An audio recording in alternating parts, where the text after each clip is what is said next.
So, hello students, welcome to daily AIA PGET practice questions organized by Aptar classes. Daily, you are given a target of 10 questions and the time limit given to you is of 15 minutes. Now, I will let you know how you can solve the test.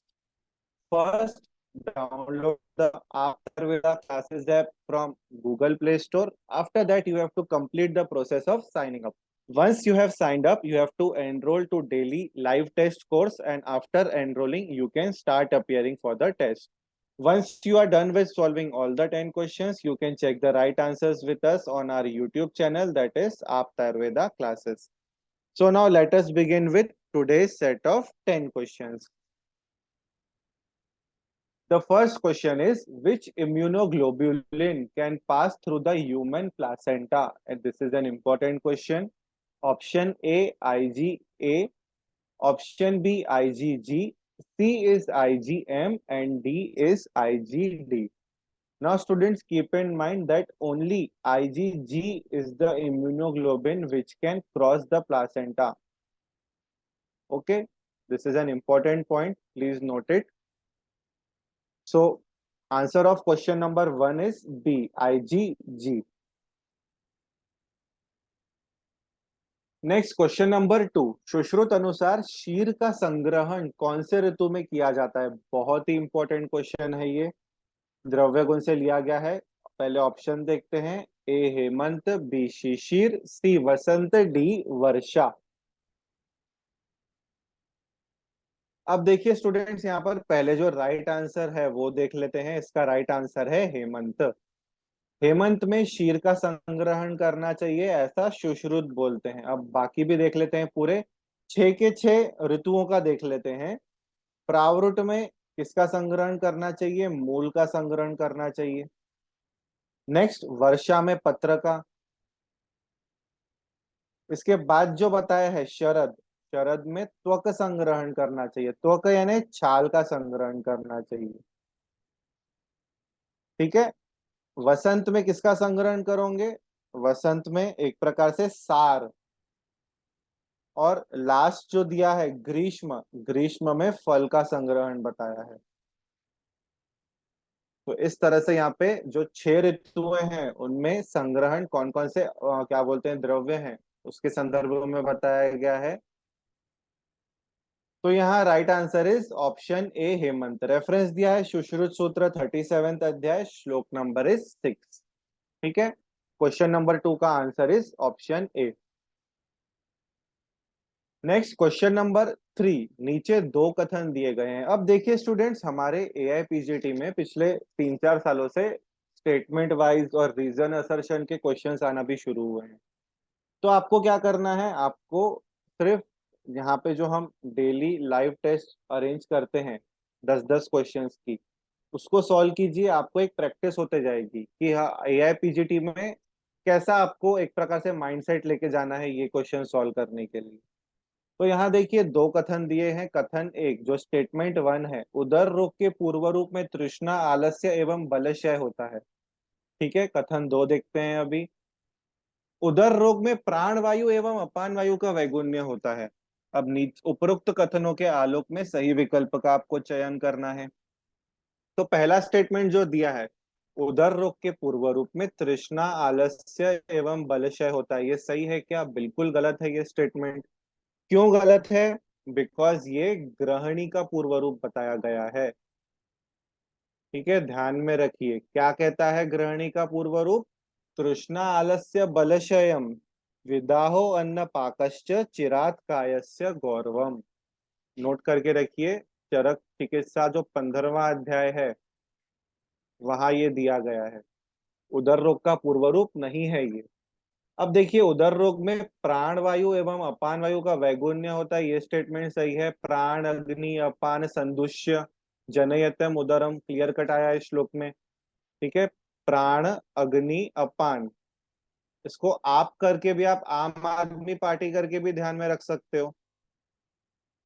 तो यहाँ answer second सही है। तो अब इसका right answer क्या है? पहला स्टेटमेंट गलत है, दूसरा स्टेटमेंट सही है। ऑप्शन डी करेक्ट है यहाँ पर। ठीक है, कथन 1 गलत है परंतु कथन 2 सही है। रेफरेंस देखिए, चरक चिकित्सा 13th अध्याय श्लोक नंबर 20 और चरक चिकित्सा 15th अध्याय श्लोक नंबर 55। ठीक है, इंपॉर्टेंट क्वेश्चन है, ऐसे क्वेश्चंस सॉल्व करने की हैबिट डालिए आप। एआईपीजीटी जो मेन एग्जाम है उसमें आपको दिक्कत नहीं जाएंगी। ठीक है, क्वेश्चन नंबर 3 का right answer is option D. Question number 4 योग दर्शन का प्रथम पाद है। ठीक है, पदार्थ विज्ञान का ये क्वेश्चन है। ऑप्शन ए है साधन, B vaikalya, next B kaivalya not vaikalya, C is vibhuti and D is samadhi. अब देखिए यहाँ पर इसका जो राइट आंसर है दैट इज समाधि। ये चारों पाद योग दर्शन में बताए हैं, लेकिन इसका एक क्रम है, वो क्रम क्या है वो लिख लीजिए, स सा वी क। ऐसे ही ध्यान में रखिए इसको। स से समाधि, सा से साधन, ठीक है, वी से क्या है अपना विभूति, और क से आप क्या ध्यान में रखेंगे, कैवल्य। यही क्रम से पूछा जाता है और इसी क्रम से आपको ध्यान में रखना है। तो योग दर्शन का प्रथम पाद है समाधि, स सा वी क, ये फंडा ध्यान में रखो। क्वेश्चन नंबर 5 निम्न में से कौन से ग्रंथकार ने परिचारिका को परिश्रावी कहा है। परिस्त्रावी नहीं, परिश्रावी। सर्कल करो इसको, बहुत लोग परिस्त्रावी भी पढ़ते हैं। ठीक है, परिस्त्रावी भगंदर है, कंफ्यूज नहीं होना है। अब देखो यहाँ पर ग्रंथकार का नाम पूछा है जिसने परिचारिका को परिश्रावी कहा है। ऑप्शन ए भेल संहिता, बी हारिज संहिता, सी योग रत्नाकर संहिता, डी भोज संहिता। तो बहुत लोगों को नहीं पता होगा इसका राइट आंसर, जिन्हें पता है अच्छी बात है, ऑप्शन ए करेक्ट है। भेल में परिचारिका को परिश्रावी भी कहा गया है, नोट करके रखिए ये। ऐसे डेली हम जो 10-10 क्वेश्चन की टेस्ट टेस्ट लेते हैं उसमें ऐसे क्वेश्चंस भी हम ऐड कर रहे हैं जिसमें एक प्रकार से आपको कुछ आइडिया भी नहीं हो, लेकिन आप जस्ट अपने पास नोट करते जाएं क्वेश्चन के बारे में। भले ही गलत होगा चलेगा, कोई प्रॉब्लम नहीं है, बट एटलीस्ट आपको थोड़ा जो हमारे टेक्स्ट बुक्स में या संहिताज में नहीं दिया हुआ है उसके बारे में भी थोड़ी बहुत जानकारी मिलेगी। ठीक है, तो भेल is the correct answer here of question number 5। Question number 6 चरक अनुसार सूची 1 को सूची 2 के साथ सुमेलित कर सही विकल्प का चयन कीजिए, शारीरिक क्रिया का ये क्वेश्चन है। अब देखिए सूची 1 में ओज विकृति बताई गई है, सूची 2 में ओज विकृति के लक्षण बताए गए हैं। ठीक है, ओज विकृतियां कितने प्रकार की होती है पहले तो ये बताइए। ओज विकृतियां होती है 3 प्रकार की, कौन कौन सी है, विस्त्रंस, व्यापद और क्षय। ठीक है, भूलना नहीं है, ये 3 प्रकार की ओज विकृति। इसमें लक्षण कौन कौन से हैं, चलो पहले से स्टार्ट करते हैं। फर्स्ट क्या है, ओज विस्त्रंस। अब देखिए आपको मैं तो ये सजेस्ट करूंगा कि श्लोक याद करो। जैसे हम धातुओं का वृद्धिशय लक्षण या फिर दोष का वृद्धिशय लक्षण इसका श्लोक याद करते हैं ना, वैसे ही यहाँ पे भी श्लोक याद करो, वो बेटर रहेगा। अब ओज जो पहला है ओज विस्त्रंस, ओज विस्त्रंस का श्लोक क्या है, संधि विश्लेषो गात्रानम सदनम दोष चवनम क्रिया असन्निरोधश्च। तो यहाँ पर क्या आएगा ओज विस्त्रंस के बारे में, क्रिया असन्निरोध, ए आएगा यहाँ पर। ठीक है, अब ओज व्यापद में आ जाओ। ओज व्यापद में भी अगेन श्लोक याद करो, स्तब्ध गुरु गात्रता वात शोफो वर्ण भेदो ग्लानि स्तंद्रा निद्रा च व्यापन्ने। मैंने फंडा भी बताया है इसका, स्तब्ध वात का ग्लानित वर्ण। ठीक है, स्तब्ध वात का ग्लानित, ग से ग्लानि, नी से निद्रा और त से तंद्रा, नोट करके रखो ये।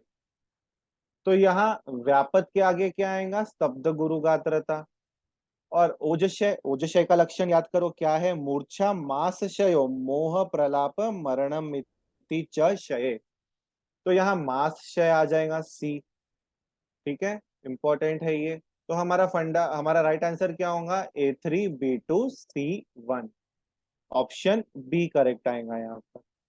ठीक है, इंपॉर्टेंट है ये टॉपिक, ओज विस्तृंस, ओज व्यापद, ओज क्षय। ओज के ऊपर क्वेश्चंस आते हैं, ओज के प्रकार कितने हैं, ओज के प्रकारों के प्रमाण प्रमाण कितने हैं। तो आपको एक प्रकार से वो टॉपिक ध्यान से पढ़ना है। रेफरेंस है सुश्रुत सूत्र 15th अध्याय, श्लोक number is 29। Next question number 7, चरक के अनुसार सशुलक कौन सा कृमि है? ठीक है, इंपॉर्टेंट है। कौन सा है इसका राइट आंसर है पुरुषज। ऑप्शन ए करेक्ट है।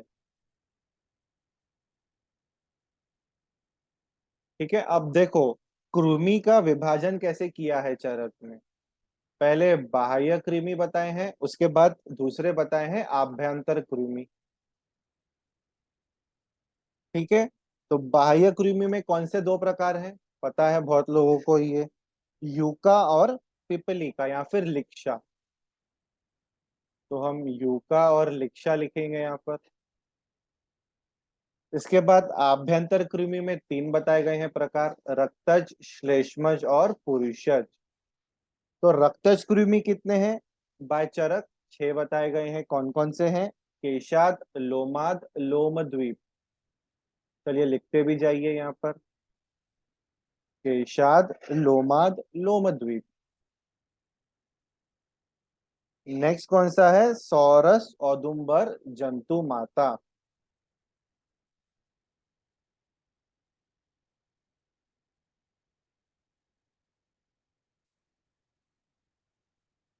ठीक है, ये हो गए 6।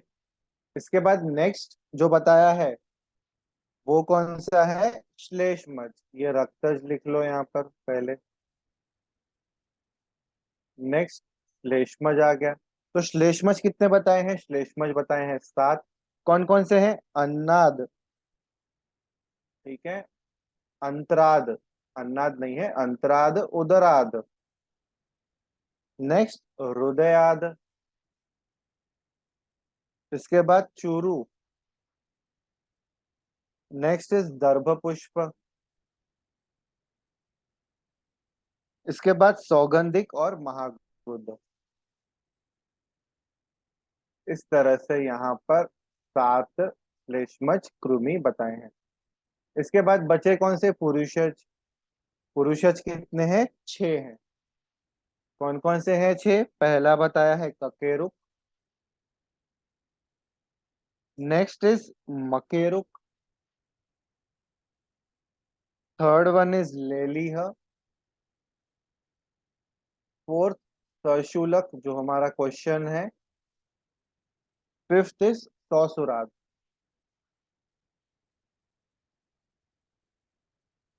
तो पुरुषज कृमि 5 है, 6 नहीं है। जस्ट यहाँ पे करेक्शन कर लो। ठीक है, रक्तज कृमि है 6, श्लेष्मज है 7 और पुरुषज है 5। ठीक है, इंपॉर्टेंट है ये, नोट करके चलो इसको। रेफरेंस दिया है चरक विमान स्थान 7वें अध्याय में, श्लोक नंबर है 13। ठीक है, सशुलक पुरुषज कृमि है। Next question number 8, Clapton line on gums is seen in which poisoning? Toxicology का ये क्वेश्चन है। Option A copper, B mercury, C lead और डी आर्सेनिक। तो इसका राइट आंसर है option A copper. Clapton line copper poison में देखी जाती है गम्स के ऊपर। नोट करके रखिए, इंपॉर्टेंट है ये। क्वेश्चन नंबर 8 का answer is option A. Question number 9, Sharangdhar अनुसार नेत्र रोगों की संख्या कितनी बताई गई है? इंपॉर्टेंट है।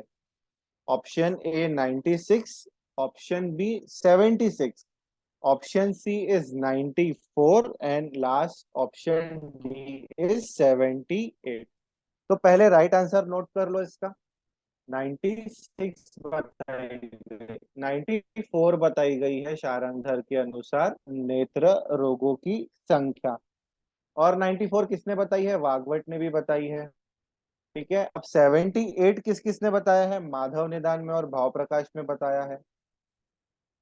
जिन्हें नहीं पता है ये पॉइंट्स नोट करके रखिए। 76 किस किसने बताया है? सुश्रुत ने बताया है, योग रत्नाकार ने बताया है, विदेह नीति में बताया गया है।